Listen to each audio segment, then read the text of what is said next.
Բարի օր, սիրելի բարեկամ։ Երբևէ նկատել եք,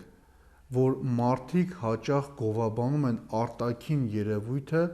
ոչ թե հավատքի իրական խորությունը։ Մարդիկ կարող են ասել, ինչ լավ մարդ է նա, բայց Աստված նայում է ոչ թե ինչ են ասում մարդիկ, այլ այդ մարդը ինչ է լսում և ինչպես է այն պահում իր սրտում։ Եվ մինչ Հիսուս այս բաներն էր խոսում, ժողովրդի միջից մի կին ձայն բարձրացրեց և ասաց. «Երանի այն որովայնին, որ հղացավ և սնեց քեզ»։ Եվ նա ասաց. «Մանավանդ երանի նրանց, որ լսում են Աստծո խոսքը և կատարում այն»։ Եվ երբ ժողովուրդը նրա շուրջը խռնվեց, սկսեց ասել. «Այս սերունդը չար սերունդ է, նշան է ուզում, և նրան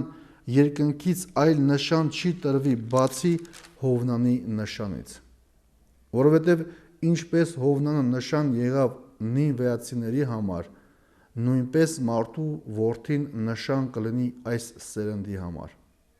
Հարավի դժոխոն դատաստանի ժամանակ հարություն պիտի առնի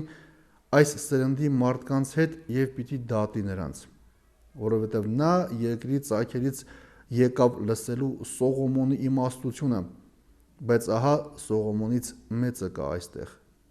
Նինվեի մարդիկ դատաստանի ժամանակ հարություն պիտի առնեն այս սերնդի հետ և պիտի դատեն նրան, որովհետև Հովնանի քարոզչությամբ ապաշխարեցին, բայց ահա Հովնանից մեծը կա այստեղ։ Ամեն»։ Սիրելիներ, այս միտքը Հիսուսի խոսքի առանցքն է։ Նա պատասխանում է այն կնոջը, ով երանի էր տալիս իր մորը, և ասում է, որ իսկական երանելիությունը ոչ թե Հիսուսին մոտ լինելն է, այլ նրա խոսքով ապրելը։ Հիսուսի ժամանակ էլ մարդիկ տեսնում էին Հիսուսին, տեսնում էին նրա հրաշքները, լսում էին Հիսուսի խոսքերը, բայց Հիսուսի խոսքը չէր արմատանում իր մեջ։ Այսինքն ինքնին Աստծո խոսքը լսելը դեռևս բավական չէ, այն պետք է կյանքի կոչել։ Հիսուսն ասում է. «Այս սերունդը նշան է ուզում,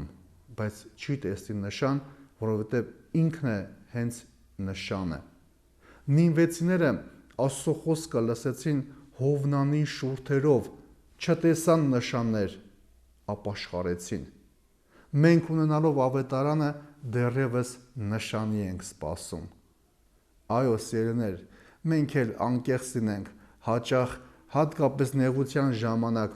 սպասում ենք Աստված մի նշան անի, մի հրաշք ցույց տա, մենք էլ տեսնենք ու հավատանք։ Բայց Հիսուս ասում է. «Ես եմ այդ նշանը, իմ խոսքն է, իմ խաչելությունից և հարությունից դուրս այլ նշան չկա, որովհետև դրանց միջոցով է պարզ երևում Աստծո սերը»։ Ուրեմն այսօրվա պատգամը շատ պարզ ու հետաքրքիր է։ Երանի ոչ թե այն մարդուն, ով միայն լսում է Աստծո խոսքը, այլ երանի նրան, ով լսում ու կատարում է Աստծո խոսքը։ Ինքնին Աստծո խոսքը լսելը բավական չէ, այն պետք է լսել սրտով ու կյանքի կոչել գործերի մեջ։ Մի սպասիր նշանի։ Քրիստոս քո կողքին է։ Քրիստոսի խոսքը մեծագույն նշանն է։ Ապրիր հավատքով, և քո կյանքը ուրիշի համար կդառնա այն նշանը, որ կտեսնեն, որ իսկապես Աստված ապրում ու արարում է քո մեջ։ Օրհնյալ օր քեզ։